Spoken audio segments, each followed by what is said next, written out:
തൃശൂർ കുന്നംകുളം വടക്കേക്കാട് വെള്ളം കിട്ടാത്തത് മൂലം നെൽകൃഷി നാശത്തിന്റെ വക്കിൽ. വടക്കേക്കാട് കവുക്കാനപ്പെട്ടി പ്രദേശത്തെ 200 ഏക്കറോളം വരുന്ന പാടശേഖരത്തിലെ നെൽകൃഷിയാണ് ആവശ്യത്തിന് വെള്ളം കിട്ടാതെ നശിച്ചു തുടങ്ങിയത്.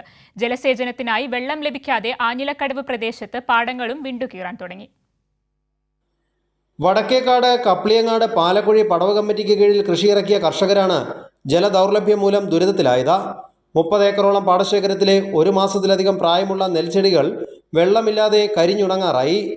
100 അടി തോട്ടിലും മാഞ്ചിറ വരെയുള്ള ഉപതോടുകളിലും വെള്ളമുണ്ടെങ്കിലും അശാസ്ത്രീയമായ പമ്പിംഗ് രീതിയാണ് പാടത്ത് വെള്ളം കിട്ടാത്തതിന് കാരണം.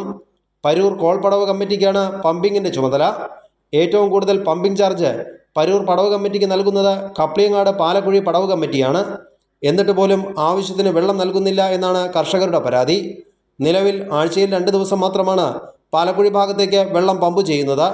പരൂർ കോൾപടവിലെ ചില വ്യക്തികളാണ് പമ്പിങ്ങിന് തടസ്സം നിൽക്കുന്നത് എന്നും ആരോപണമുണ്ട്. പാലക്കുഴി പടവിൽ 2 മോട്ടോർ പുരകളുണ്ടെങ്കിലും പമ്പ് സെറ്റുകൾ രണ്ടും പ്രവർത്തിക്കുന്നുമില്ല. ഈ സ്ഥിതി തുടർന്നാൽ ഏക്കർ കണക്കിന് പാടശേഖരത്തെ കൃഷി മുഴുവൻ കരിഞ്ഞുണങ്ങും. വായ്പയെടുത്ത് കൃഷിയിറക്കിയ കർഷകർ ലോൺ തിരിച്ചടയ്ക്കാൻ പോലും കഴിയാത്ത സ്ഥിതിയിലുമാകും.